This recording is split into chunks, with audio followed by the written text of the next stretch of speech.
In the land of Canaan, there was a family that had been chosen by God for a great purpose. Isaac, the son of Abraham, had 2 sons, Esau, the firstborn, and Jacob, the younger. Though they were brothers by blood, their lives would follow very different paths, marked by rivalry, jealousy, and deceit.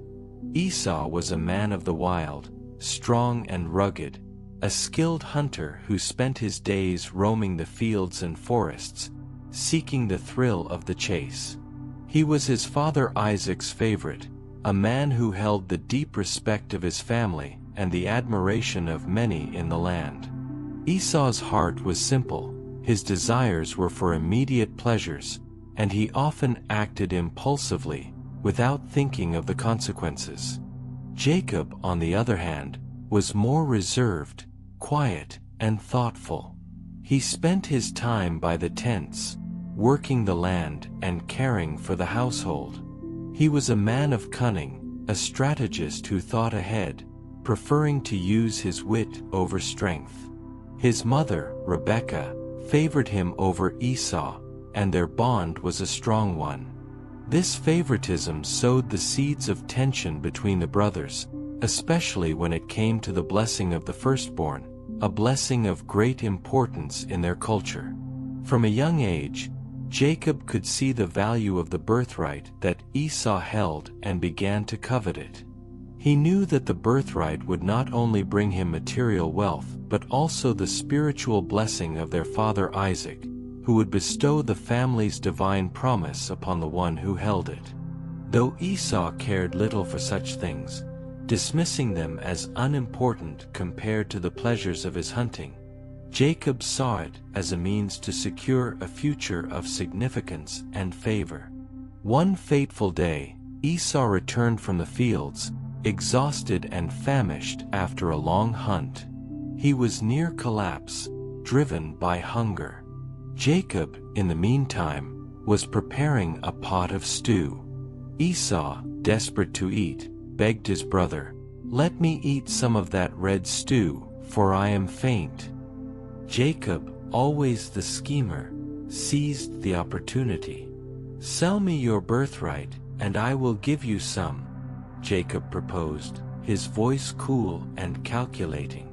Esau, too tired and too focused on his immediate need, responded recklessly, "Look, I am about to die of hunger. What use is my birthright to me now?" He agreed to sell his birthright to Jacob, the price of which was only a bowl of stew. In that moment, Esau's impulsive nature sealed his fate. Jacob, knowing full well the importance of the birthright, had managed to acquire it through trickery. Though Esau had thought little of it in his moment of weakness, Jacob understood that this was no small thing. He had taken from his brother the very right that was meant to bring honor, prosperity, and the blessings of God upon the firstborn. In time, their father Isaac grew older and his eyesight dimmed. As was tradition, Isaac prepared to bless his eldest son, Esau, with the inheritance and the divine favor that came with the birthright. But Rebekah, favoring Jacob, hatched a plan to deceive Isaac and ensure that the blessing went to her son. She instructed Jacob to disguise himself as Esau, to wear his brother's clothes and cover his arms and neck with goat skins so that he might feel like Esau to the blind Isaac. Jacob hesitated, knowing that what they were about to do was deceitful. But Rebekah urged him on, and with her help, Jacob went to Isaac, presenting himself as Esau.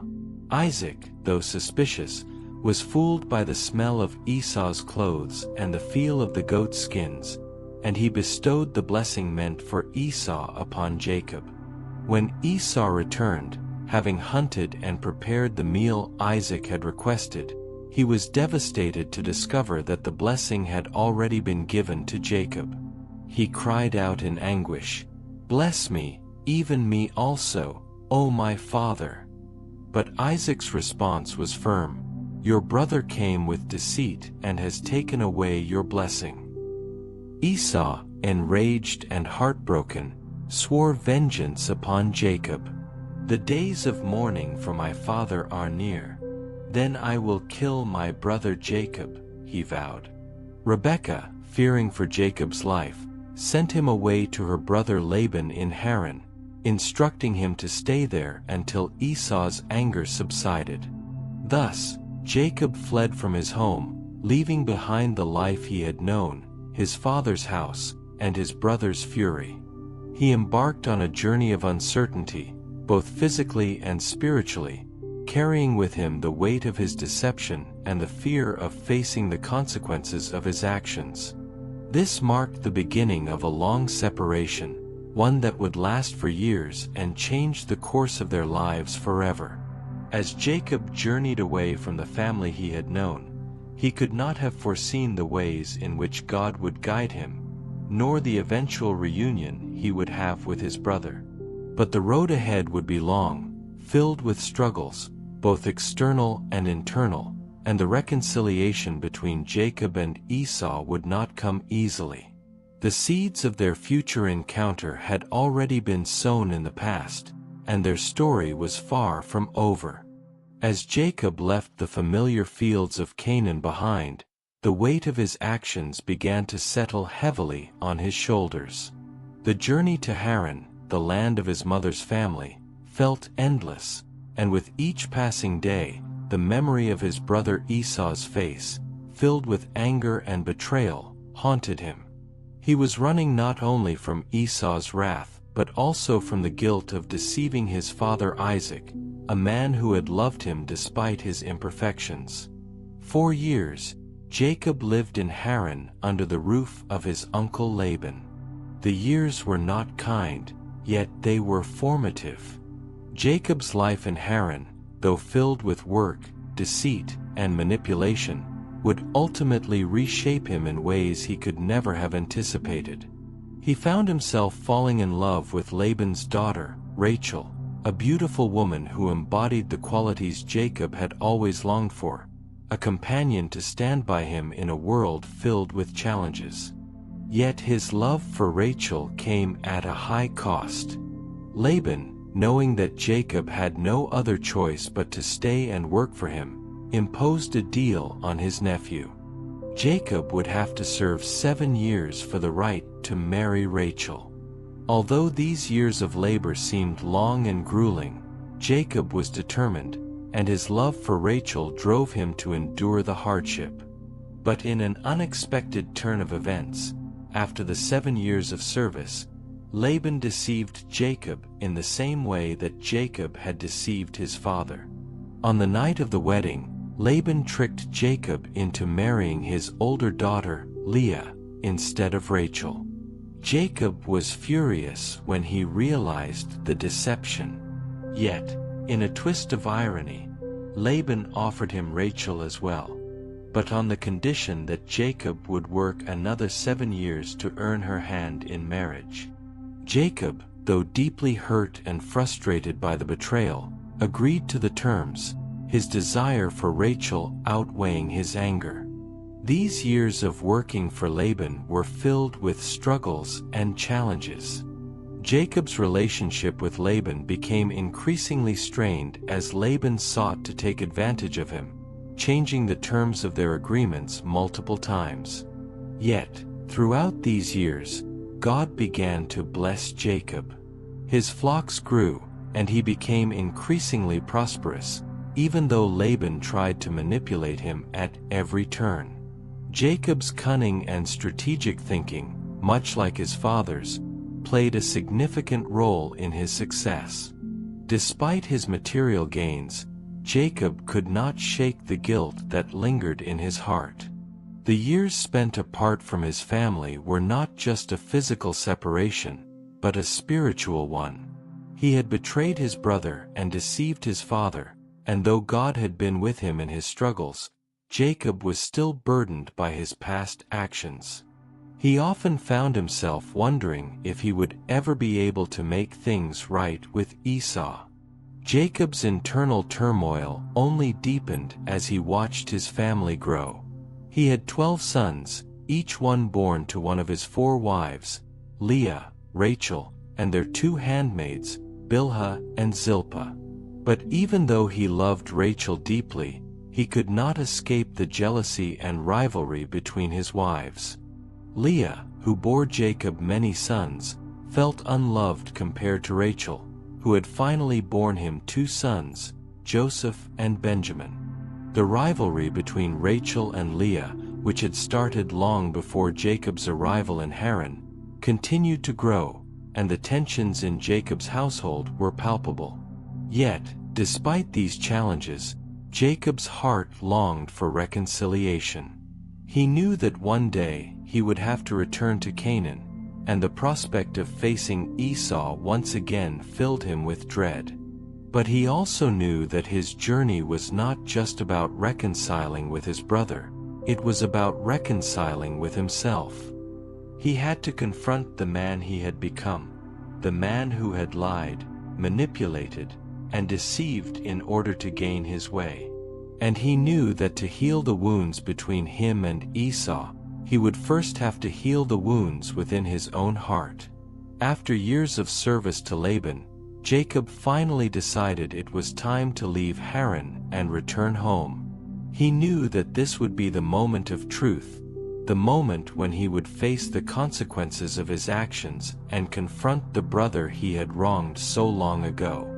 But he was also prepared for the fact that the journey ahead would be a difficult one. As he prepared to leave, God spoke to him, urging him to return to Canaan. And so, with a heavy heart but a sense of purpose, Jacob gathered his family, his flocks, and his possessions, and set out on the long journey home. But even as he began the journey back, Jacob could not shake the fear of what awaited him. Would Esau still harbor hatred toward him? Would he accept his apology? And most importantly, would there be any chance for reconciliation after all the years of separation and pain? These questions lingered in Jacob's mind as he and his family traveled toward the land they had once called home. And so, Jacob's journey back to Canaan began, not just as a physical journey, but as a journey of the heart, a journey toward healing and forgiveness. But the road ahead would not be easy, and Jacob would soon learn that the greatest challenge would not be the confrontation with Esau, but the reconciliation within himself.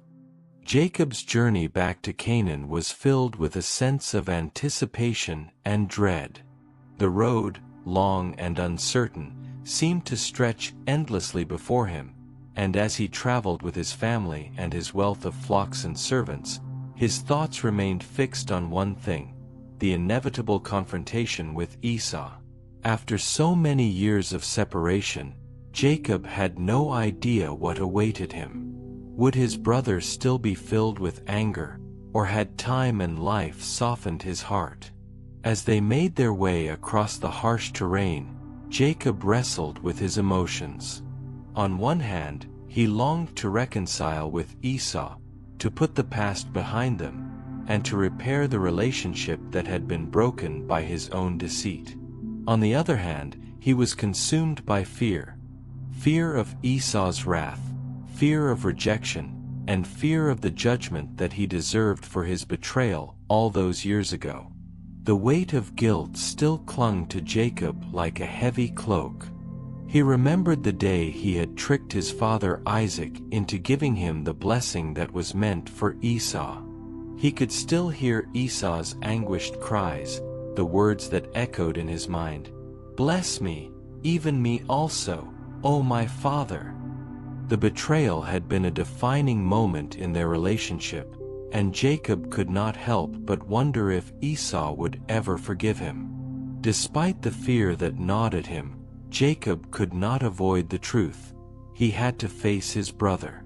He had already fled once, leaving everything behind, but now there was no escaping the consequences of his actions. The time had come to return home and seek peace, no matter how difficult the process might be. One night, as they camped in a valley near the Jordan River, Jacob found himself alone, away from the noise of his family and the bustle of the journey. The quiet of the night gave him space to think, to reflect on everything that had brought him to this point. And as he sat alone, contemplating the future, a deep fear began to take hold of him. He thought of Esau's possible reaction. What if his brother still held on to the anger and bitterness that had caused their separation? What if he had gathered an army to attack him? What if Esau wanted to take revenge for the wrongs Jacob had done? These thoughts filled Jacob's mind with anxiety, and he could feel his heart pounding in his chest. In the midst of his turmoil, Jacob decided to send messengers ahead to Esau.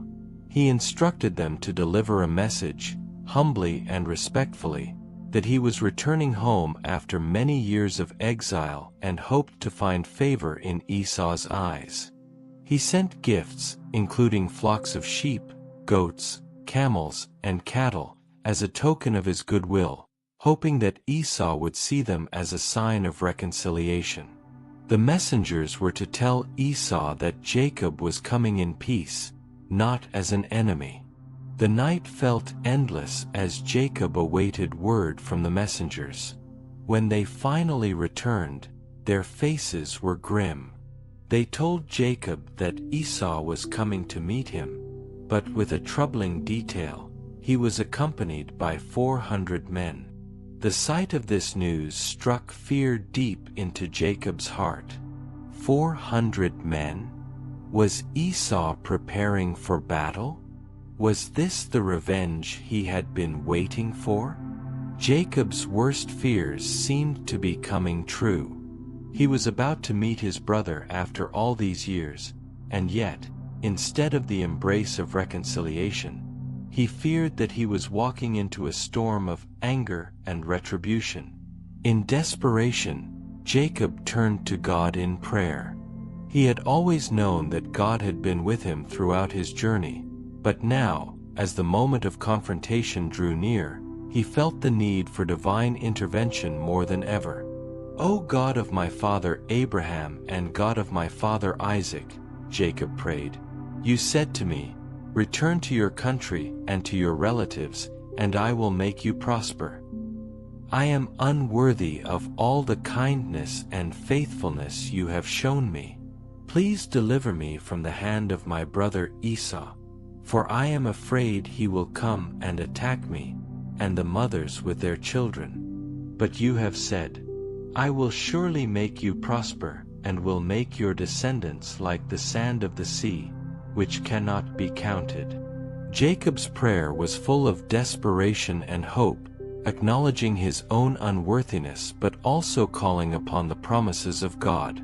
He knew that his future was uncertain, but he trusted that God would guide him through this difficult moment. As the night wore on, Jacob wrestled with his thoughts, wrestling with God in a way that mirrored the inner turmoil he had felt for years. The man he had become, cunning, deceptive, and self-serving, now faced the consequences of his actions, and he could not help but wonder if God could still redeem him, if God could still restore the broken relationship with Esau. In that quiet moment, under the starry sky, Jacob made a decision. He would go forward and meet Esau, whatever the outcome might be. He would not let fear control him anymore. The past had been a source of great pain, but the future, he hoped, could be one of healing and reconciliation. The road ahead was uncertain, but it was a road he would walk with faith in God's guidance. As the morning sun began to rise, Jacob prepared himself for the encounter that would shape the rest of his life. He knew that he could not change the past, but he could take responsibility for his actions and seek the forgiveness of his brother. And in that, perhaps, there would be a chance for both brothers to find peace and healing. The next chapter of their journey was about to begin, and Jacob was ready to face it head-on. The morning dawned bright and clear, but Jacob's heart remained heavy with fear. He had spent the entire night wrestling with his thoughts, his emotions, and with God. As the sun's rays bathed the camp in golden light, he rose early, giving final instructions to his family and preparing them for the meeting with Esau. The message from the messengers was clear. Esau was coming, and he was coming with 400 men. Jacob's pulse quickened. This was no simple reunion. This felt like an army marching toward him. Jacob gathered his family together, preparing them for whatever might happen. He divided his camp into 2 groups, hoping that if Esau's anger was as great as his fear, at least one group might escape. The anxiety in the air was palpable, and even the children sensed the tension. As the day wore on, Jacob couldn't shake the thoughts of the past. The years of deceit, the years of fleeing from his brother's wrath, and now, at last, the inevitable confrontation. He had betrayed Esau once, taking what wasn't rightfully his. Esau's rage had sent him into exile, and now, after all these years, they were about to face each other again. Jacob felt a deep remorse, but he wasn't sure how Esau would react. Would his brother still harbor hatred? Would he seek revenge for the wrongs Jacob had done?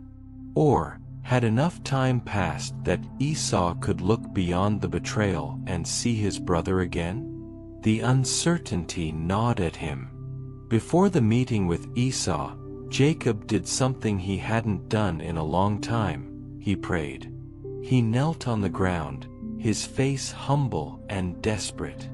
"O God of my father Abraham and God of my father Isaac," he said, his voice trembling with emotion. "Lord, you have said, 'I will surely make you prosper and will make your descendants like the sand of the sea.' But I am unworthy of all the kindness and faithfulness you have shown me. Deliver me, I pray, from the hand of my brother Esau, for I am afraid he will come and attack me, and the mothers with their children." The prayer flowed from Jacob's heart as he acknowledged his fear and his sense of unworthiness. He asked God not only for protection, but also for a sign of grace. He wanted reconciliation, but Jacob knew that this was a moment of truth. He needed God's help to soften Esau's heart and, above all, to help him face the consequences of his past actions. As he finished his prayer, Jacob's mind wandered to the gifts he had sent ahead to Esau.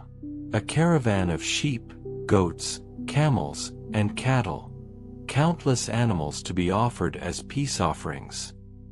He hoped that the abundance of his wealth, given with sincere intention, would show Esau that he was coming in humility and seeking peace. But still, doubt lingered in his heart. Just as Jacob was lost in his thoughts, a rustling sound caught his attention. His eyes snapped up to see the figure of a man approaching from the distance. At first, Jacob assumed it was one of his servants, but as the figure came closer, he realized that this was no ordinary person. The man moved with purpose, his silhouette cutting through the morning haze. Suddenly, everything felt still, as if the world had stopped spinning. Jacob's heart raced, his breath caught in his throat. He could see the man more clearly now. There was something about him that felt otherworldly, something that made Jacob's skin crawl and his soul shudder. The man's presence was both powerful and overwhelming, like an embodiment of fear and strength. The figure drew near, and in a flash of instinct, Jacob sprang to his feet. "Who are you?" Jacob demanded, his voice shaky but strong. The man did not answer immediately. He stepped closer, his movements deliberate. In that instant, Jacob realized that this was no ordinary stranger. This man had a presence that seemed to transcend the physical world. Before Jacob could react, the man lunged at him, locking his arms around him in an embrace that felt almost like a struggle. Jacob, caught off guard, fought back instinctively. The two men grappled fiercely, struggling for control. Their bodies intertwined in a clash of strength, but neither one seemed to gain the upper hand. They wrestled for hours, the tension between them thick, and Jacob, in his desperation, began to understand that this was no ordinary confrontation. He wasn't simply fighting a man, he was wrestling with something deeper, something far beyond himself. And then, in the midst of the struggle, the man touched Jacob's hip, and a sharp pain shot through his body. Jacob cried out in agony, but he refused to let go. He held on with everything he had. As the man's touch seemed to break something in Jacob, he finally realized what was happening. This wasn't just a physical fight, it was spiritual. The man, realizing that Jacob's resolve was unshakable, spoke, "Let me go, for the day is breaking." But Jacob, his body broken and his hip dislocated, refused to release him. "I will not let you go unless you bless me," he said, his voice strained with pain and determination. The man looked down at him with a mixture of understanding and respect. "What is your name?" he asked. "I am Jacob," he replied, his voice hoarse. The man then said, "Your name will no longer be Jacob, but Israel, because you have struggled with God and with men and have prevailed." In that moment, something profound changed within Jacob. He felt as if the battle he had been fighting with himself, his fears, his guilt, his shame, had come to an end. He had been renamed, reborn in a sense, through his struggle. The man, who had been an embodiment of both strength and divine power, had not defeated him but had helped him to overcome his inner turmoil. "Tell me your name," Jacob asked, still holding on. The man did not answer, only blessing Jacob and vanishing as mysteriously as he had appeared. Exhausted, broken, and yet filled with a new sense of peace, Jacob lay on the ground, breathing heavily. His hip ached, but his heart was lighter than it had been in years. He had wrestled not only with the man but with his past, his sins, and his future. And through that struggle, he had found something more valuable than victory. He had found redemption. Jacob, now named Israel, understood that he could no longer live in the shadow of his past. His identity had changed. He was no longer the deceiver, the trickster, but a man who had faced his fears, his mistakes, and had prevailed. And now, with this new understanding, he would face the most important meeting of his life, his reunion with Esau. Jacob rose to his feet, his pain still evident, but his heart resolute. The next day, he would meet his brother. And this time, he would face him not as the man he once was, but as the man he had become. As the sun began to rise the next morning, Jacob, now Israel, gathered his family and his wealth, preparing for the long-anticipated meeting with his brother Esau. His hips still ached from the strange and powerful encounter of the night before, but the pain was nothing compared to the weight that had lifted from his soul.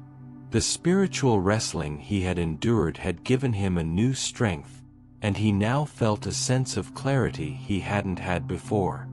The night had been a turning point for Jacob. No longer was he just the trickster or the deceiver.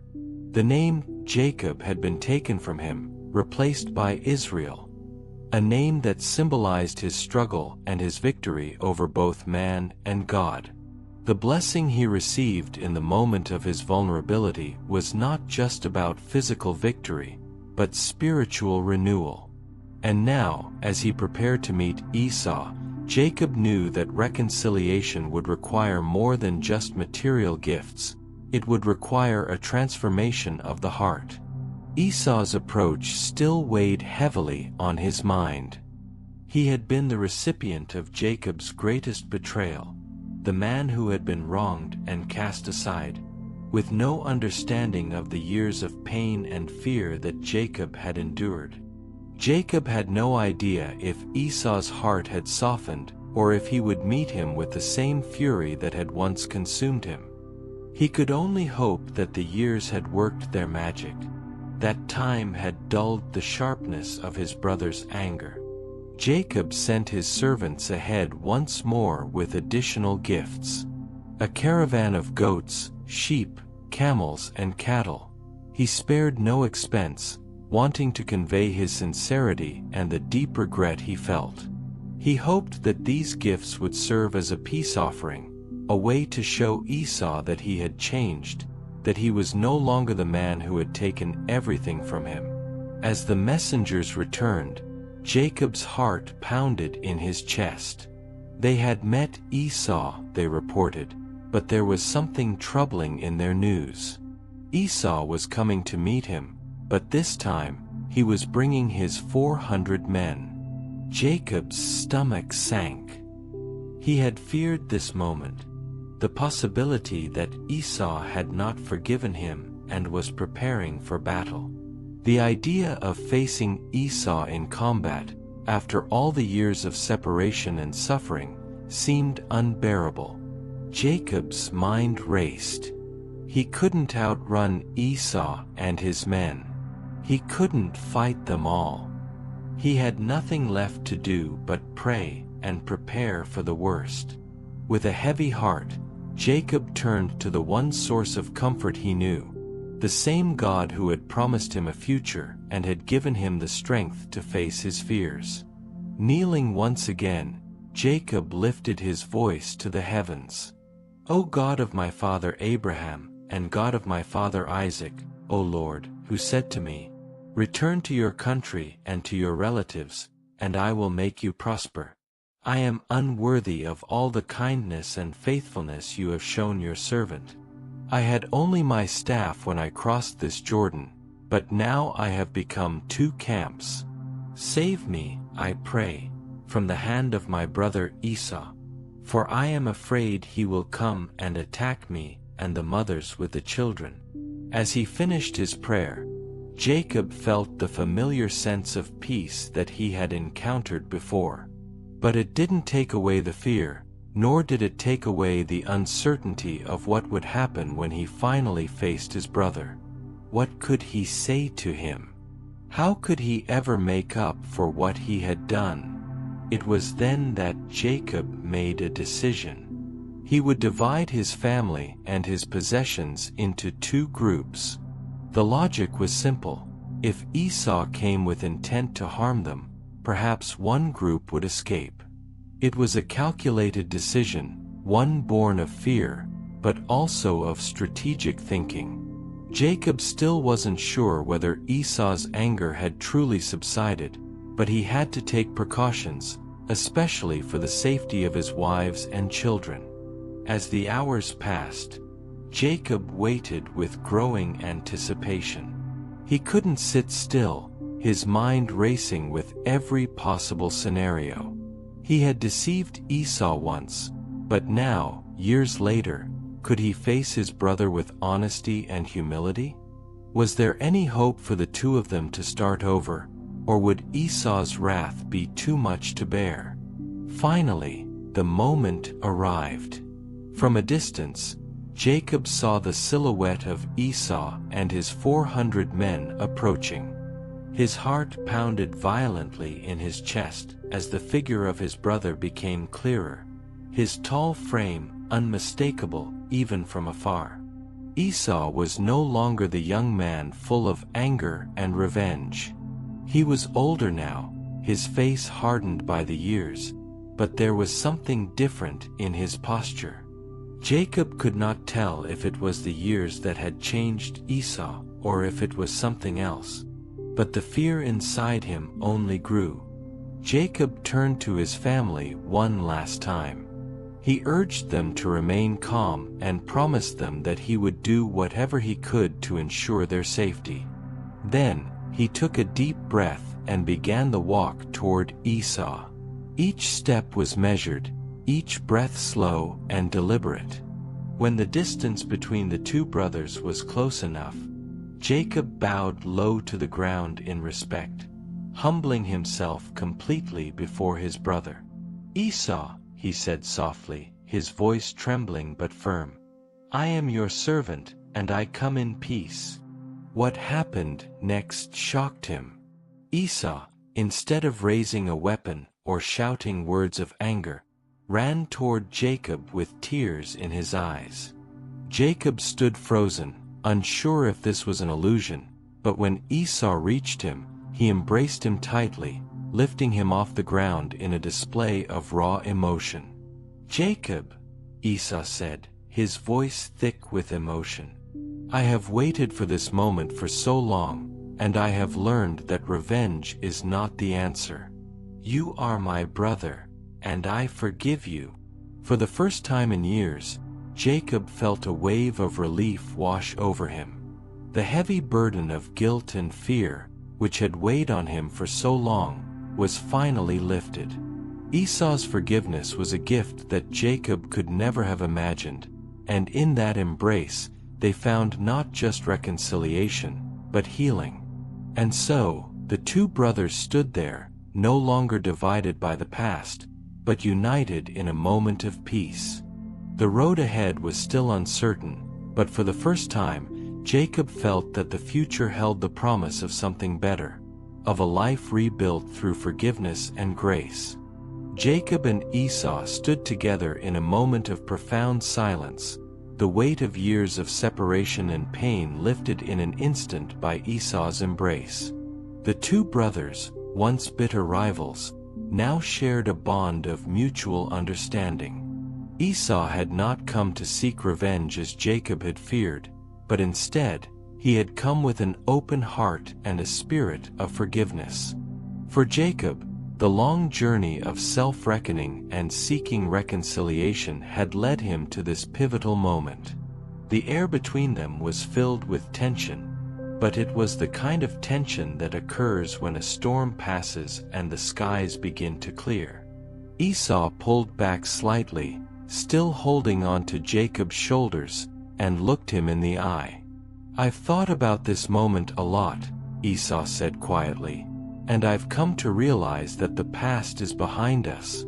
It's time we look forward, not backward. We are brothers, and nothing should stand in our way." Jacob, his heart racing, looked at Esau with a mixture of relief and disbelief. He had expected anger, resentment, or perhaps even violence, but instead, Esau was offering him something more precious than all the riches in the world: peace. "I've wronged you, Esau," Jacob began, his voice shaking with emotion. "I've taken from you what was rightfully yours, and I've carried that guilt with me every day since. I don't expect forgiveness, but I will spend the rest of my life trying to make things right." Esau placed a hand on his brother's arm, his eyes softening. "Jacob," he said gently, "I see the man you've become, and I see the pain in your heart. I forgive you, not because you deserve it, but because it's the right thing to do. We are family, and family forgives." Jacob's eyes welled up with tears as he looked at his brother. In that moment, the weight of years of regret, fear, and anger vanished. What had been broken between them was now being healed by something stronger than time: true forgiveness. Jacob knew that, no matter what else happened, he would never forget the gift that Esau had given him. "Thank you, Esau," Jacob said, his voice thick with gratitude. "You've freed me from a prison I've carried for too long. I don't deserve this forgiveness, but I will never take it for granted." The two brothers stood for a long moment, silently taking in the significance of what had just occurred. Esau's forgiveness was not just about words, it was about a deep, spiritual reconciliation, a healing of wounds that had festered for years. It was a new beginning, not just for them as brothers, but for their entire family. And as the sun began to set over the horizon, casting long shadows across the land, Jacob felt a sense of peace settle in his heart. Esau, noticing Jacob's lingering sadness, placed a hand on his shoulder. "You've come a long way, my brother," he said, a smile breaking through his normally stoic expression. "Let's go home. There is much to be done, and we can do it together." Jacob nodded, his heart swelling with an emotion he had not felt in years: hope. He had been so focused on the past, on the pain and regret, that he had almost forgotten the power of new beginnings. As the brothers began to walk side by side, Esau's men followed at a distance, but it was clear that the two of them were no longer adversaries. They were family once again. The rest of the day passed quietly as Jacob and Esau talked, catching up on the years lost between them. They shared stories of their lives, of their families, and of their struggles. Jacob was surprised to learn that Esau had built a life for himself, independent of the animosity that had once defined their relationship. He had taken his own path, raised a family, and found peace in his own way. As they neared the land where Isaac and Rebekah lived, Jacob felt a deep sense of reconciliation not just with Esau, but with himself. He had spent years running from his past, from his guilt and mistakes, but now he was walking towards a future where those things no longer defined him. The years of fear and shame were finally behind him. When they arrived at Isaac's household, the reunion with their father was full of emotion. Isaac, now old and frail, could barely contain his joy at seeing his two sons together again. Jacob, who had once feared the confrontation with his father, now found himself filled with a sense of peace. There was no anger in Isaac's eyes, only love and gratitude. The father had long forgiven Jacob for his deceit, and now, seeing his two sons reconciled, he felt a sense of completion that he had not experienced in years. Jacob and Esau, side by side, helped their father to a seat, and the family gathered together. Isaac blessed both of his sons, and for the first time in many years, Jacob felt the weight of his father's blessing in a way that was deeply meaningful. It was not the blessing of the firstborn that he had once schemed to steal.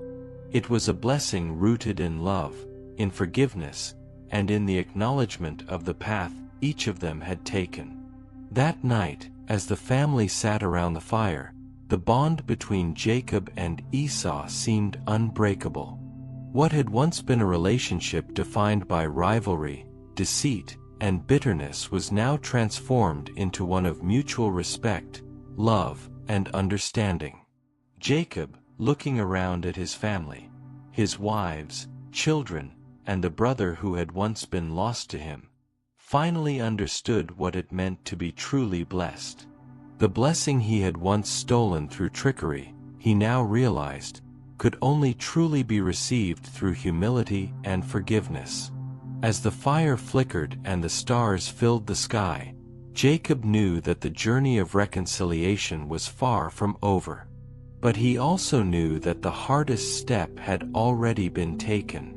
He had faced his past, and in doing so, had found the freedom to move forward into a future of peace and healing. The road ahead was still uncertain, but with Esau by his side and God's blessing upon him, Jacob was ready to face whatever came next. And for the first time in his life, he felt a deep, lasting peace. In the days that followed their reunion, Jacob and Esau's relationship continued to deepen. The air between them was no longer heavy with resentment and fear. It was lighter, filled with the quiet understanding that had taken root between the two brothers. Though the scars of their past still existed, they were no longer the defining feature of their relationship. They were free to build something new, free to find peace with one another. As they spent time together, Jacob began to see the man his brother had become. Esau had long ago moved past the bitterness of the past. He had his own family now, and though he had been wronged by Jacob, he had not allowed that to define him. He had learned the value of forgiveness on his own terms, and his heart was open and willing to embrace peace. It was a lesson Jacob was now learning from him, a lesson in how to move on from the past, how to forgive not just others but himself as well. But even though the atmosphere between the two brothers had changed, Jacob still felt the weight of responsibility that came with his past actions. He could not ignore the hurt he had caused in his family, especially in his relationship with his wives, Leah and Rachel, and his children. His reconciliation with Esau had been a powerful step, but it was only one part of a much larger journey. There was still much to be done to rebuild the trust and love that had been fractured in his household. Jacob knew that he had to be a better leader, a better husband, and a better father. His journey of transformation was far from complete, and the reconciliation with Esau, while significant, was just the beginning of the healing he needed to seek with those he loved the most.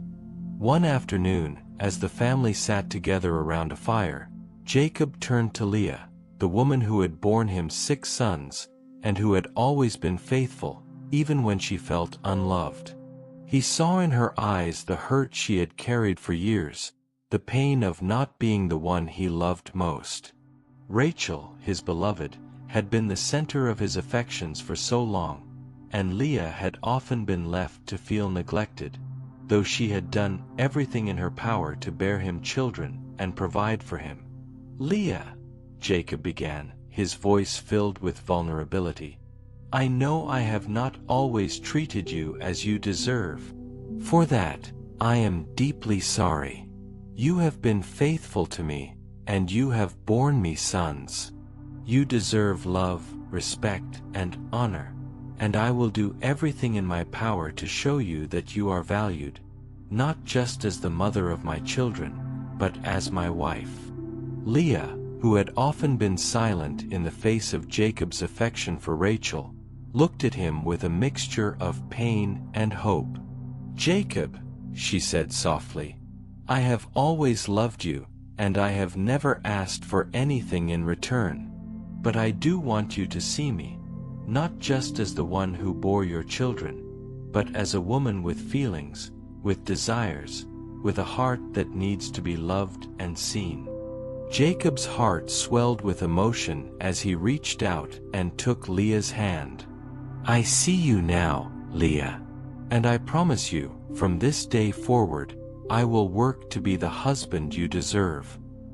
Rachel, who had been listening quietly, looked at the two of them with a sense of relief. She knew the bond between her and Leah had always been strained, but in that moment, she saw something change in Jacob. He was no longer the man who had shown favoritism. He was beginning to recognize the worth of the women who had shared their lives with him, and Rachel understood that this was a turning point for their family. "I have not been a perfect wife either," Rachel admitted, her voice gentle but filled with honesty. "I have had my moments of jealousy and insecurity, and I have allowed that to affect my relationship with you, Jacob. I also want to be a better partner, a better mother, and a better person in this family." Jacob smiled, his heart full of gratitude for the way Rachel had acknowledged her own faults. "We all have our flaws, Rachel, but together we can build something strong. We can rebuild what was broken. I believe in us." And so, in that quiet moment, surrounded by his wives and children, Jacob felt the weight of years of mistakes begin to lift. The road ahead would not be easy, and there were still many battles to fight, both within himself and in his relationships. But for the first time, he felt that they were all on the same path, together. As the evening passed and the family settled in for the night, Jacob sat alone for a while, reflecting on the journey that had brought him here. He thought of Esau, of the reconciliation that had seemed impossible so many years ago. He thought of Leah and Rachel, and the work that still needed to be done to restore their trust. He thought of his children, the future he wanted to build for them, one based on love, respect, and understanding. For the first time in his life, Jacob felt at peace with himself. He knew that he had made many mistakes, but he also knew that he was not defined by his past. He was defined by the choices he made today, and he was committed to making things right. In that quiet moment, as the fire flickered and the stars sparkled overhead, Jacob knew that his journey was far from over. But he also knew that, with Esau's forgiveness and the love of his family, he was on the right path, a path toward redemption, toward healing, and toward the future he had longed for. The road ahead was uncertain, but one thing was clear. Jacob was no longer the man who had deceived his brother and father. He was Israel, the one who had wrestled with God and men, and had prevailed. And now, he was ready to move forward into a new life, a life built on forgiveness, faith, and family. In the days that followed their powerful reunion, Jacob felt the heavy burden of his past beginning to lift, but the work ahead was far from finished. The reconciliation with Esau had brought a deep sense of relief, but there were still many unresolved issues within his family. His relationships with Leah and Rachel, although improving, remained complex, and his children, especially Joseph, had their own struggles with the dynamics of their family. Jacob knew that true unity would take time and effort, but he was committed to making things right. Jacob had promised Leah that he would work harder to be the husband she deserved, and he knew that his actions would speak louder than any words. The tension that had existed for so long between Leah and Rachel seemed to be slowly dissipating, but the road to mutual respect would take time. Jacob understood that they needed to move forward, not as rivals, but as partners in building the future of their family. One evening, as they sat around the campfire, Jacob called his sons together. It was time to address the growing friction between them. He had noticed the distance between his children, especially between Joseph and his brothers. Joseph, his beloved son with Rachel, had always been his favorite. This favoritism, though unintentional, had caused tension and jealousy among the others. Jacob knew he had to change, and he needed to start by addressing the hurt that his actions had caused. "Listen, my sons," Jacob began, his voice steady but filled with emotion. "I know that the way I have treated your mothers, and the way I have shown favoritism to Joseph, has caused division in our family. I see the hurt in your eyes, and I know that I am responsible for it. But from now on, I will work to be a father to all of you, equally. You are all my children, and you all deserve my love and respect." The boys, who had been sitting in silence, exchanged looks, some of them still carrying the weight of their jealousy and resentment. Joseph, sitting near Jacob, felt the sting of his brother's glares, knowing that his father's favoritism had caused so much pain. But even Joseph understood that change would not come easily. He had been the favored son for so long, and now the reality of a more equal treatment weighed heavily on him too. Judah, one of the older sons, was the first to speak. "Father, We have carried the burden of your favoritism for years. We understand that you have tried to correct it, but the wounds are still there. It will take time for us to heal, but we want to move forward, and we want to be a family again." Jacob nodded, grateful for Judah's honesty. "I know it will take time. I have hurt all of you, and I ask for your forgiveness. I want to rebuild our trust and our unity, not just for my sake, but for all of you. We have a future ahead of us, and I want to make sure that we walk this road together." The night passed in quiet reflection. Jacob felt a sense of peace settle in his heart, knowing that he had taken a crucial step toward healing his family. The path ahead was not clear, and there would be challenges, but for the first time, Jacob believed that true reconciliation was possible. The following morning, Jacob gathered his family together once more. He felt a renewed sense of purpose as he spoke to them about the importance of unity. He told them of the covenant that God had made with his grandfather Abraham, and how it was now their responsibility to carry it forward.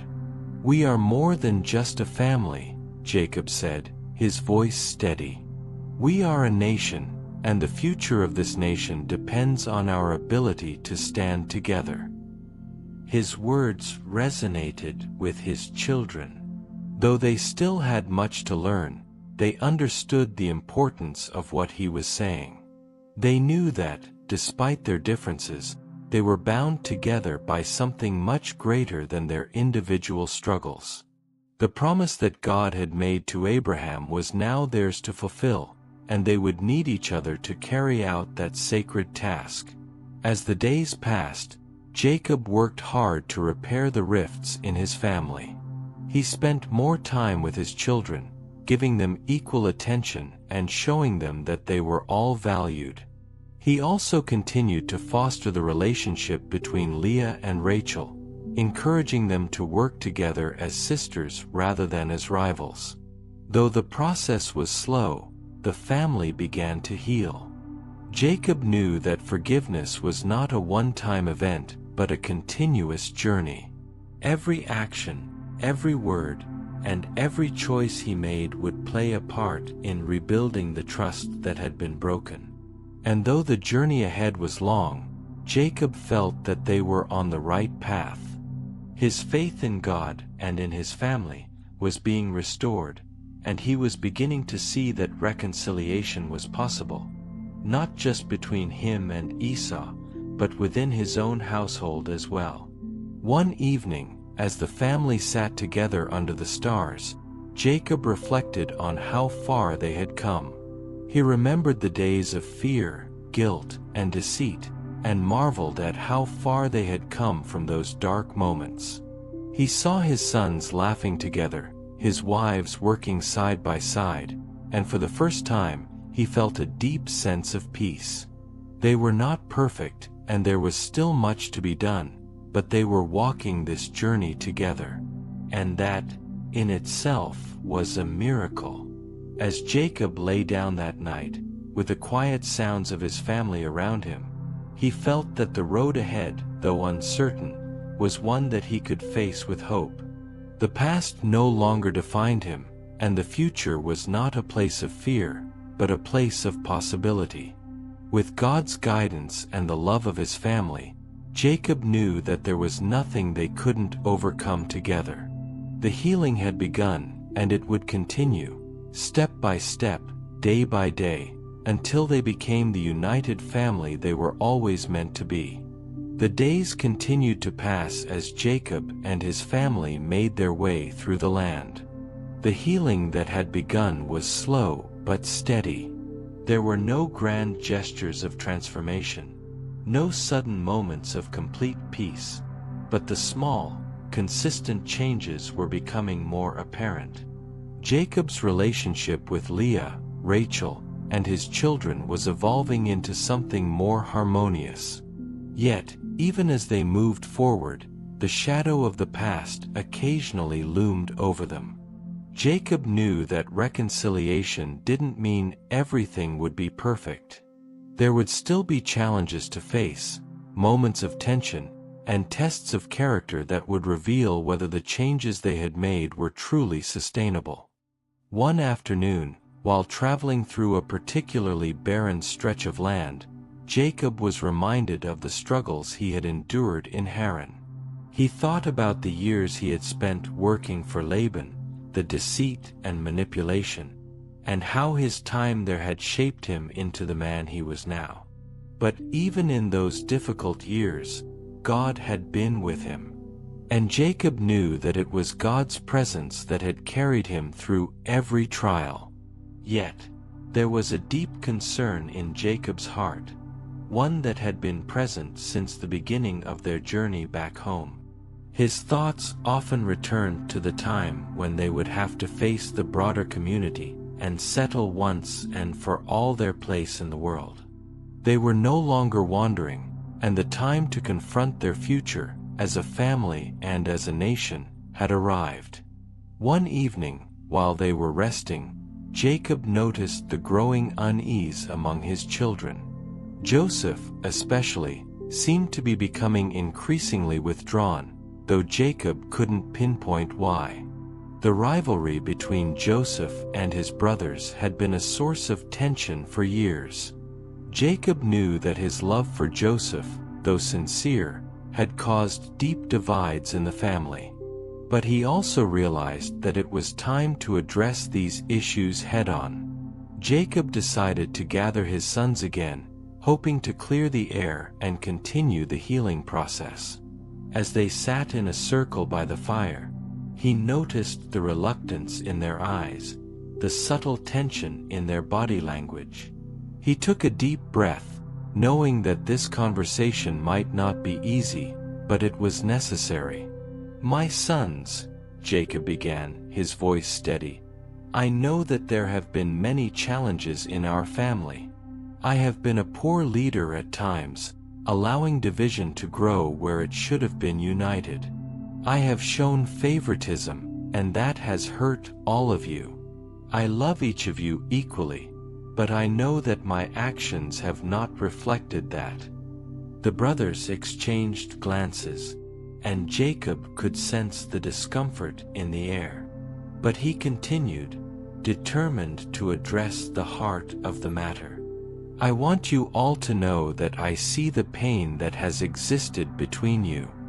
I know that the rivalry, especially between Joseph and the rest of you, has been a source of great hurt. And for that, I am deeply sorry. I ask for your forgiveness, not just for the favoritism I have shown, but for allowing these divisions to fester and grow." Joseph, sitting among his brothers, felt the weight of his father's words. He had been the favored son, and although he had tried to let go of the resentment he had carried, he couldn't help but feel the sting of the wounds that had never fully healed. His brothers, too, had suffered under the weight of the perceived injustice, and Jacob knew that it was time for them to truly acknowledge their pain. Judah, who had been one of the more vocal brothers in expressing his frustrations, spoke up. "Father, we have carried our pain for a long time. The jealousy, the resentment, it's been difficult, especially for those of us who have always felt overlooked. But we know that things have changed. We see the effort you are making to bring us together." Jacob's heart swelled with gratitude for Judah's words. "I can only promise that I will continue to work on healing these wounds. I know it will take time, but I will not stop trying to make things right with all of you." The conversation grew quieter as the brothers considered Jacob's words. It was not an easy thing to forgive, especially when the hurt had been so deep, but the fact that Jacob was acknowledging their pain gave them hope that true change was possible.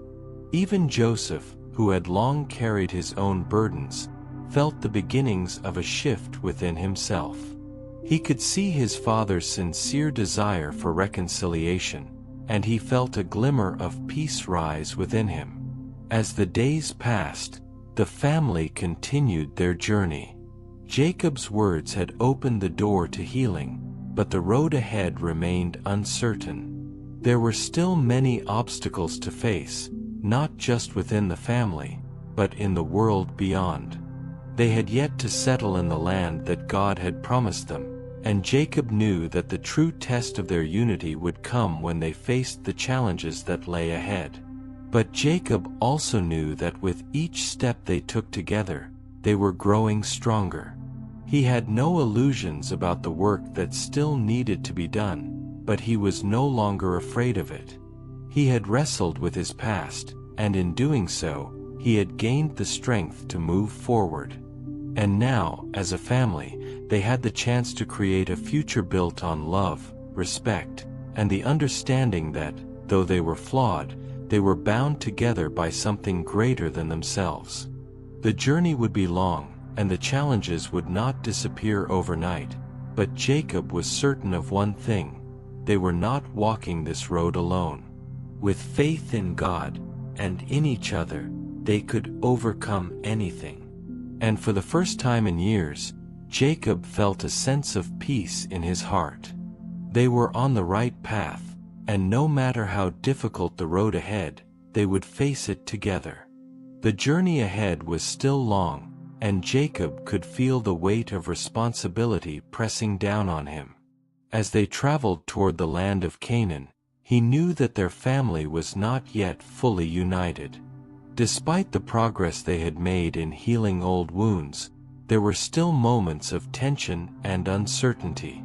Jacob had taken the first steps in reconciling with Esau, Leah, and Rachel, but there was still much to be done to ensure that his family could move forward as one.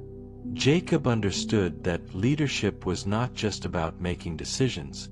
It was about setting an example, about showing humility and wisdom, and about guiding his family with love and patience. But he also knew that leadership meant making difficult choices, and that those choices would sometimes test his character and his resolve. One evening, as they camped near the edge of a large plain, Jacob sat quietly by the fire, reflecting on the future. His sons had begun to come into their own, each one carrying his own strengths and weaknesses. Judah, Reuben, Simeon, and the others, each had their own dreams, desires, and ambitions. Jacob knew that his leadership would be tested not just by the challenges they faced as a family, but also by the way he could guide each of them toward fulfilling their potential. It was then that Jacob realized the most pressing issue that still loomed over them: the land they would settle in. They had to claim their inheritance, the land that had been promised to Abraham and Isaac. But Jacob knew that this would not be an easy task. They would face opposition, both from within their own family and from the surrounding nations. There were decisions to be made about where they would settle, how they would protect their family, and how they would ensure that their legacy was built on the right foundation. The tension among the brothers had not completely dissipated, and Jacob knew that the rivalry, especially between Joseph and his older brothers, was still simmering beneath the surface. The relationship between Leah and Rachel, though better, was still strained. Jacob felt as though he was walking a fine line, trying to keep everyone united while also facing the external pressures of survival in a harsh and unpredictable world. One evening, as they gathered to discuss their plans for the future, Jacob called his sons together. The fire flickered brightly in front of them, casting long shadows across the group. The air was thick with anticipation as Jacob looked at each of them, sensing their unease. "My sons," Jacob began, his voice steady and clear, "we are on the verge of something great, something that will shape the future of our family and our descendants. The land that was promised to our father Isaac is within our reach. But the road ahead will not be without obstacles. We must be united, strong, and wise in how we approach what lies before us." His words hung in the air, and the brothers exchanged looks.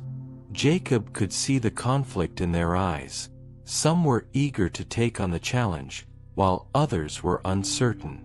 The division that had existed for so long was not easily erased, and Jacob could feel the tension rising.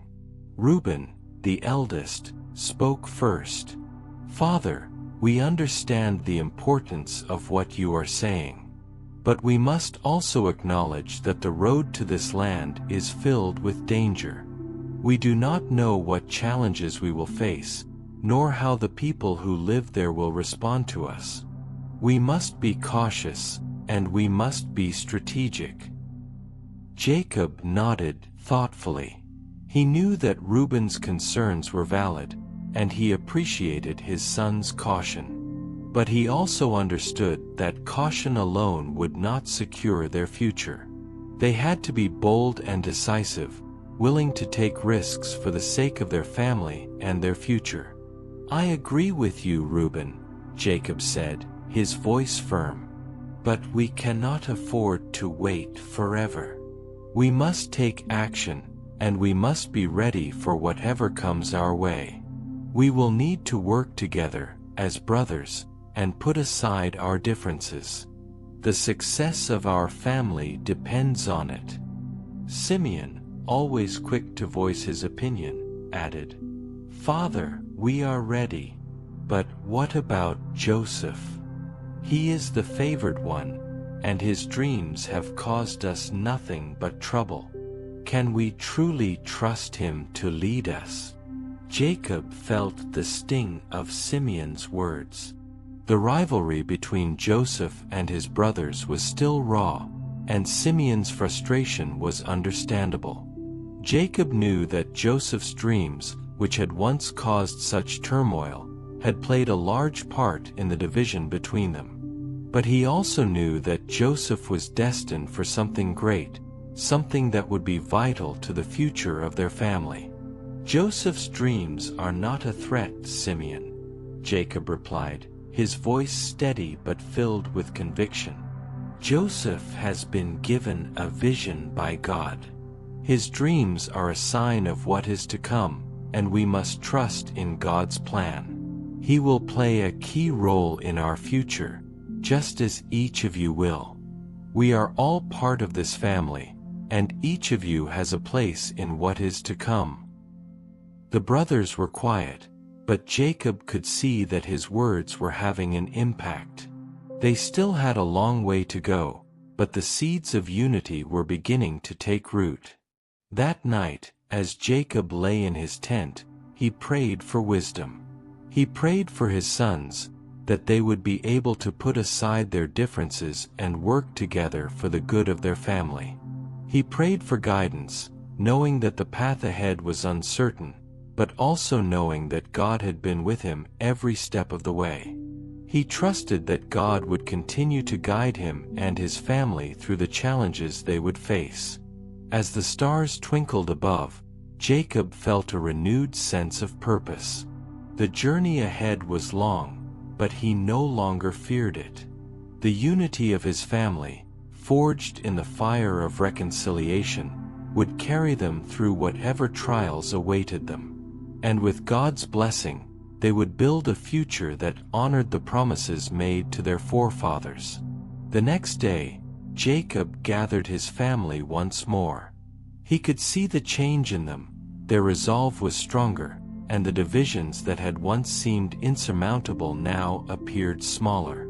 It was clear that they had a long way to go, but Jacob was confident that together, they could face whatever challenges the future held.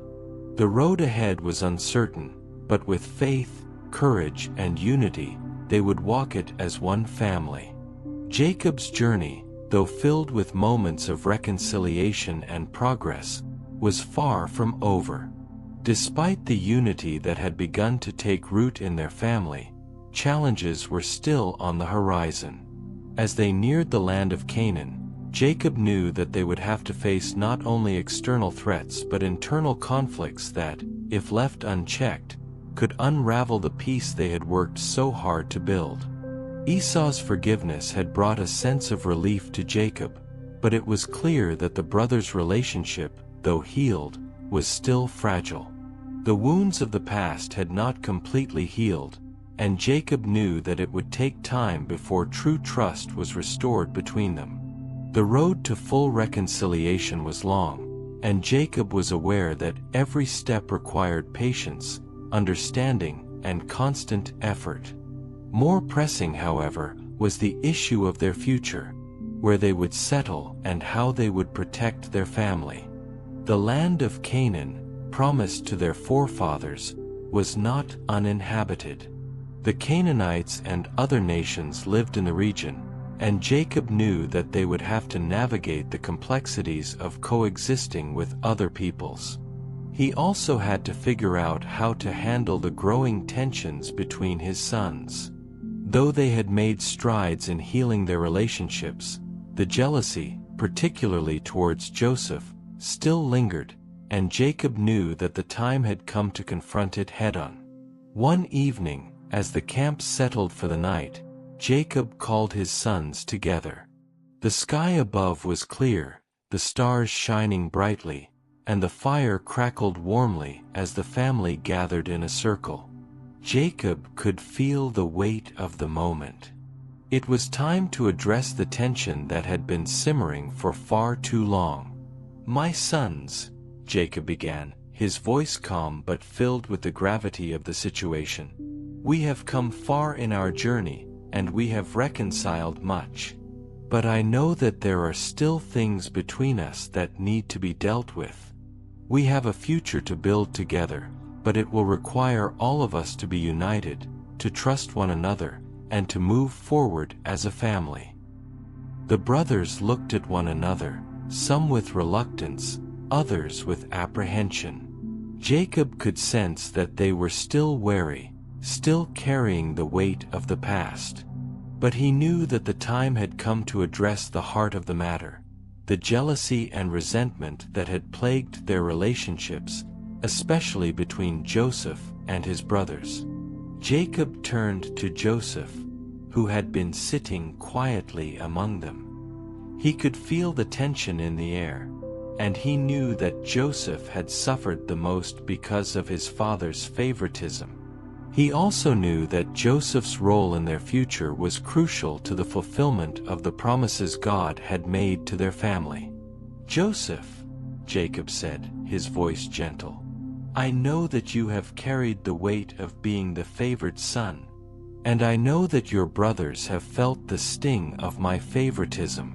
For that, I am deeply sorry. I never intended to hurt any of you, but I see now how my actions have created division." Joseph looked up, his eyes filled with a mixture of sadness and understanding. He had long struggled with the jealousy and bitterness of his brothers, but he knew that his father's words, though long overdue, were a step toward healing. "Father," Joseph said, his voice steady, "I know that you have loved me, but I also understand why my brothers feel the way they do. I want us to move forward as a family, with no more division between us." The other brothers, who had been listening carefully, exchanged uncertain glances. Judah, the fourth son, spoke up. "Father, we have suffered under the weight of the division for too long, but we are ready to forgive, to let go of the past. We want to move forward together." Jacob smiled, a sense of relief washing over him. It wasn't perfect, and the scars of the past would take time to heal, but in that moment, he knew that his family was beginning to understand the value of unity. "This is what I have always hoped for," Jacob said, his voice thick with emotion. "We have come so far, and now, together, we can build the future that God has promised us. We are not just a family. We are a nation. And together, we will fulfill the promises of our ancestors." That night, as the family settled down to sleep, Jacob lay in his tent, reflecting on the conversation he had just had. For the first time in a long time, he felt a sense of peace, not because everything was perfect, but because they were beginning to work through their differences. They were facing the challenges of the future as a united front, and that was all Jacob could have hoped for. But even as Jacob felt a sense of calm, he knew that there would be more challenges to come. The land they sought was not empty, and the people who lived there would not welcome them without resistance. Jacob could sense the tension in the air as they drew closer to their destination. The time would soon come to claim their inheritance, but it would not be without struggle. And Jacob knew that, as their leader, he would have to guide them through these challenges with wisdom and faith. The following morning, Jacob gathered his family together once more. "We are nearing the land of our fathers," he said, his voice filled with resolve. "But our journey is not yet over. There will be challenges, but we will face them together. And as we do, we will rely on the strength of our faith in God and in each other."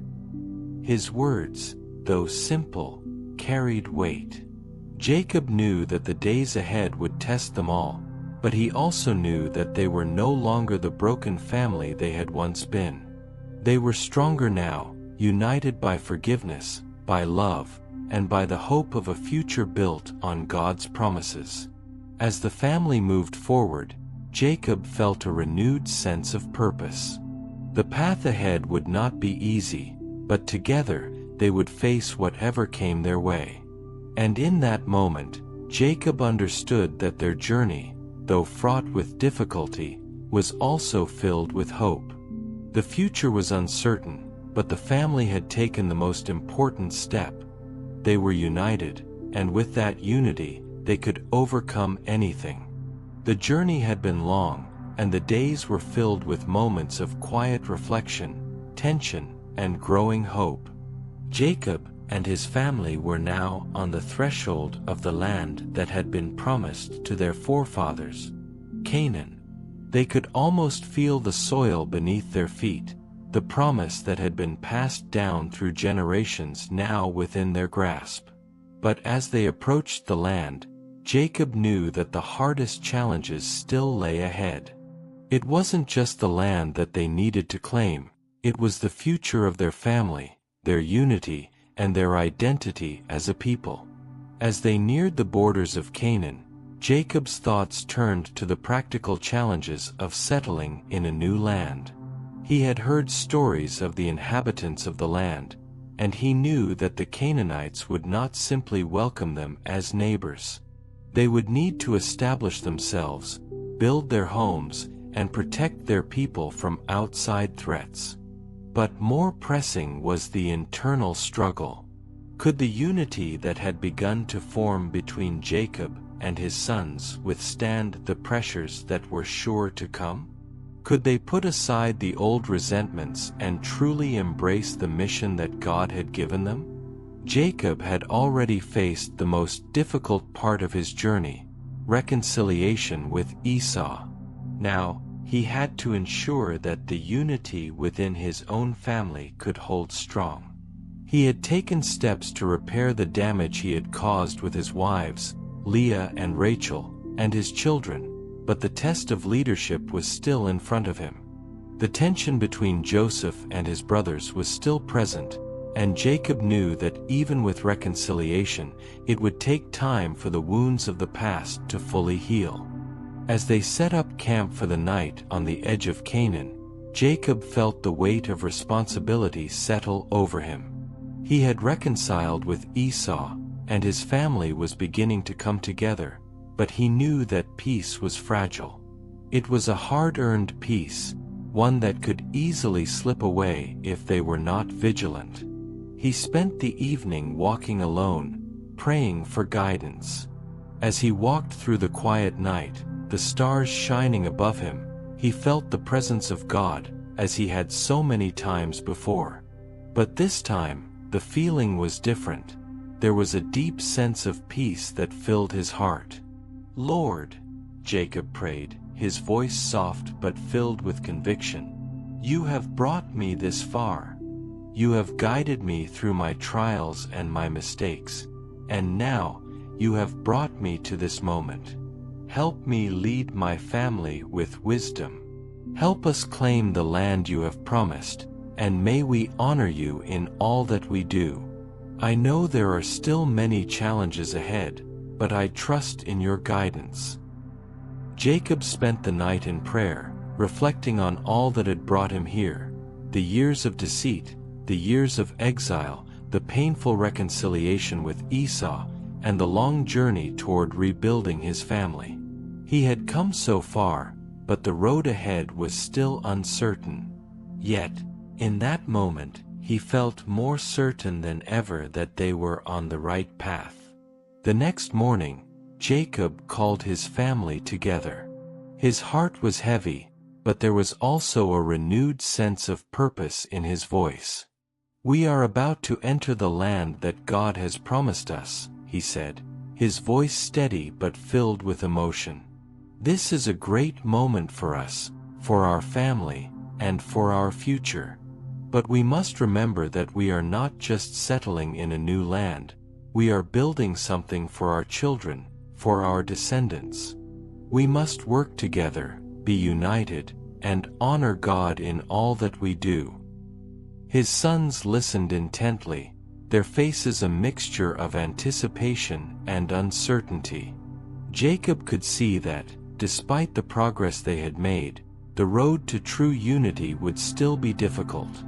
The scars of their past were not easily forgotten, and the rivalry between Joseph and his brothers had not completely healed. But Jacob knew that their strength as a family lay in their ability to work through these challenges together. As they moved forward into Canaan, Jacob made preparations for the future. They would need to build homes, create defenses, and establish relationships with the people already living there. Jacob also knew that they would need to confront the moral challenges that came with living in a foreign land.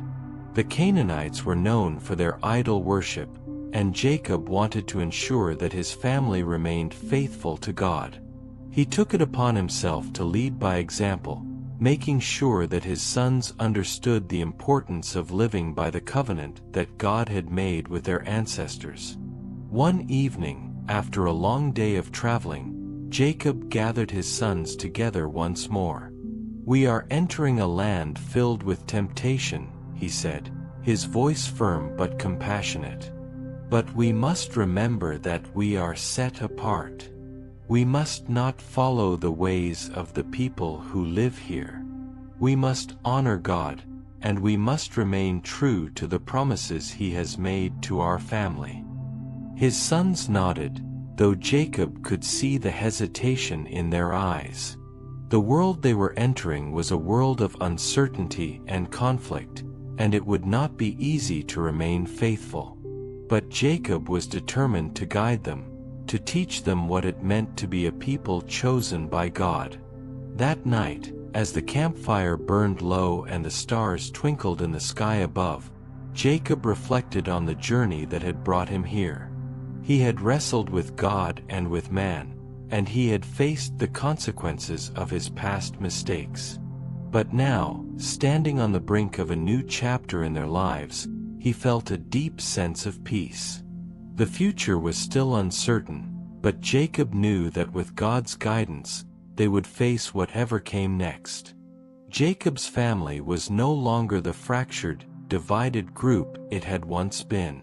They had come together, not through their own strength, but through God's grace. And as they crossed into Canaan, Jacob knew that they were embarking on a journey that would shape the future of their family for generations to come. The road ahead would be filled with challenges, but Jacob was ready. He had his family, his faith, and the strength of God's promises to carry him forward. And with that, he knew they could overcome anything.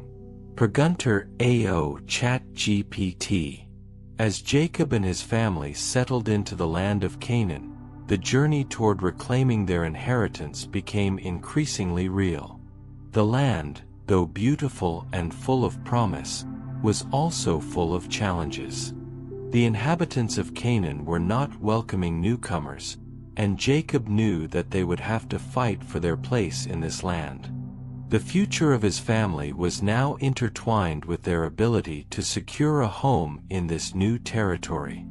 Jacob understood that they could not simply take the land. They needed to establish themselves as a people with strength, conviction, and unity.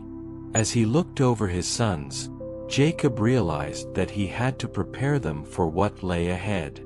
The time for words and promises was over. The time for action had come. But even as Jacob focused on the practical matters of life in Canaan, building homes, securing the land, and ensuring their safety, he knew that the most important battle was still within his family. The wounds of the past, though healing, had not been fully erased. The rift between Joseph and his brothers still lingered, and Jacob understood that the unity of his family would be tested in ways they had not yet faced. One evening, as the family gathered around the campfire after a long day of work, Jacob felt compelled to address the deeper issues that had not been fully resolved. He had spoken to his sons about their future, about their place in the land, and about their responsibilities as a family, but there was still something more that needed to be said. The test of their unity had come, and Jacob knew that it was time to confront it head-on. "My sons," Jacob began, his voice steady but filled with the weight of his words, "we are at a crossroads. The land we have come to is rich with opportunity, but it will require more from us than just labor and perseverance. We must be united in our faith and our purpose. We cannot allow the divisions between us to tear us apart. We are a family, one family, and that means that we must look out for one another, support one another, and trust each other, even when it's difficult." There was a long silence as the brothers exchanged glances. Jacob could feel the tension that still lingered between them. It was not easy to forgive, to forget, and to move forward, especially after all that had happened. But Jacob knew that they had no other choice. The future of their family depended on their ability to put aside the past and trust in each other. He turned to Joseph, who had been sitting quietly, his eyes reflecting the struggle that still simmered within him.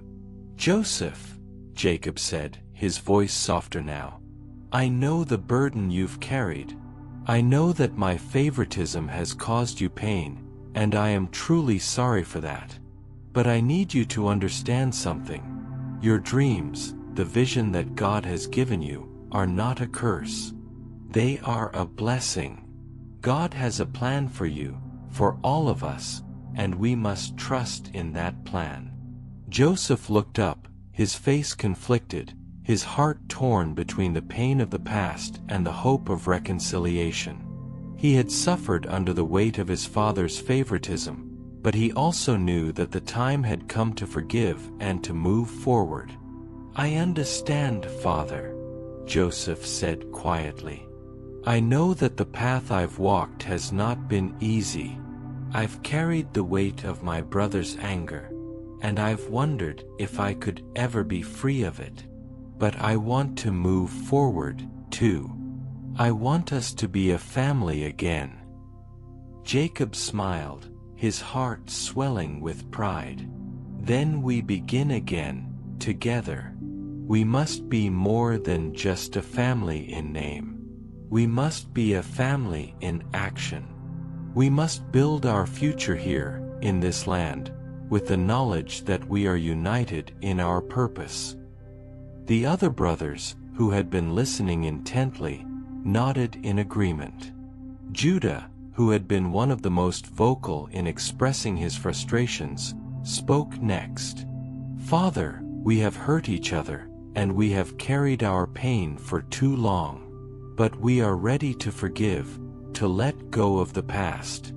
We want to work together, to build something for our children, for our children's children. We are ready to move forward, to make this land our home."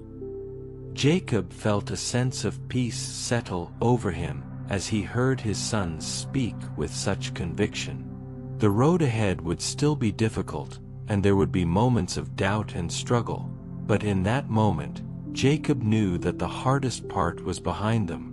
The test of their trust, of their ability to forgive, had been passed. And now, they could move forward together, as a family united by a common purpose. The next day, Jacob and his sons began to lay the foundations for their new home in Canaan. They built their tents and structures, and as they worked, they also prayed. Jacob reminded his sons daily of their responsibility to honor God in all they did, to remain true to the covenant that had been passed down from Abraham to Isaac, and now to him. They worked side by side, learning what it meant to trust one another, to share in the labor, and to rely on each other as they faced the future together. As they settled into their new life, Jacob felt a deep sense of fulfillment. The land was fertile, and God had provided for them. But more importantly, they were building something lasting, a family that was not defined by their past mistakes, but by their willingness to forgive, to trust, and to work together. They were a family united not just by blood, but by purpose, by faith, and by the shared dream of a future in the land promised to their forefathers. Though the challenges were far from over, Jacob knew that they had made the most important step. They had learned to trust each other again. And with that trust, they could face anything that the future held. The past no longer had the power to control them, for they had overcome it together. The years passed, and the family of Jacob, now Israel, began to settle into their new life in Canaan. The land that God had promised to their ancestors, Abraham and Isaac, was now their home. It was a land of opportunity, but also of challenges. As Jacob and his sons worked to establish their household, they faced both external threats and internal struggles. Yet, the unity that had begun to take root in their family became their greatest strength, enabling them to overcome obstacles and build a legacy that would endure. Jacob, now an old man, looked over the land with a sense of pride and fulfillment. The promise that had once seemed distant, that had been filled with uncertainty and doubt, was now coming to fruition. His sons had grown into strong men, each one playing a role in the family's future. Though their paths had not always been easy, and the road to unity had been long and fraught with conflict, Jacob saw now that they had emerged stronger from it all. One evening, as the family gathered together around the fire, Jacob called his sons to him. It was a moment he had been preparing for, knowing that his time on earth was coming to an end. He had lived a full life, one marked by struggles, triumphs, mistakes, and redemption. But more than anything, his life had been defined by his relationship with God and the people who had stood by him through it all. "My sons," Jacob said, his voice slow and deliberate, "I am about to be gathered to my ancestors. But before I go, I want to leave you with a blessing, a final word to guide you as you move forward in this land." The sons gathered around him, each of them knowing that this was a momentous occasion. Jacob had always been a man of vision and wisdom, and his words would shape the future of their family. He began with Reuben, his firstborn. "Reuben, you are my firstborn, the strength of my youth. But you have faltered in your actions, and your instability will affect your descendants. Yet, I trust that you will rise above your mistakes and carry the lessons learned in your heart." To Simeon and Levi, who had been involved in the violence of Shechem, Jacob spoke with both sorrow and hope. "Simeon and Levi, you were fierce and passionate, but your anger led you astray. You must learn to temper your strength with wisdom. Your legacy will not be one of violence, but one of integrity." Then Jacob turned to Judah, his fourth son, and a sense of pride filled his heart. "Judah, you have been tested, and you have proven yourself. It is from you that kings will come. The line of kings will emerge from your descendants, and the blessing of leadership will be upon you." Jacob spoke to each of his sons, blessing them with words that reflected their strengths and shortcomings, their potential and the lessons they still needed to learn. As he spoke, he reminded them of the covenant that God had made with Abraham, Isaac, and now with him. It was a covenant that would shape their identity as a family, a covenant that would endure through generations. When Jacob finished his blessings, he called for a final prayer, lifting his hands to the heavens. "May the God of our ancestors bless you all," he said. "May he be with you as he was with me, and may you walk in his ways, always." The sons, moved by their father's words, gathered around him, embracing him in love and respect. They had come a long way from the days of conflict and division, and they knew that Jacob's vision for their future was one that would carry them forward. Jacob's final days were filled with peace. He knew that the land they had settled in was not just a place of inheritance, it was a land of promise. The family that had been torn apart by jealousy, deceit, and anger had now come together, stronger than before, united in purpose and faith. Jacob's dream of a unified family, a nation that would carry the promises of God, was coming true. And as Jacob took his final breath, surrounded by his children and his legacy, he felt a deep sense of fulfillment. He had wrestled with God and with men, and he had emerged victorious, not through strength or cunning, but through faith, humility, and the willingness to seek reconciliation. The God of Abraham and Isaac had been with him every step of the way, guiding him, protecting him, and showing him the path to peace. As his sons laid him to rest in the cave of Machpelah, the family that Jacob had led into Canaan stood together, united in their faith and in their commitment to the future. They knew that the challenges ahead would not be easy, but they also knew that they were not alone. The legacy of Jacob, of Israel, would endure through their children, and their children's children, for generations to come. The story of Jacob and his family was one of struggle, but also of redemption, forgiveness, and the fulfillment of God's promises. It was a story that would echo through the generations, shaping the future of a nation. And as the family stood together, looking out over the land, they knew that their journey was only just beginning. They were no longer a family divided by the past. They were Israel, the people of God, and their legacy would continue, built on the foundation of faith, unity, and the promise of a future that was yet to be fully realized.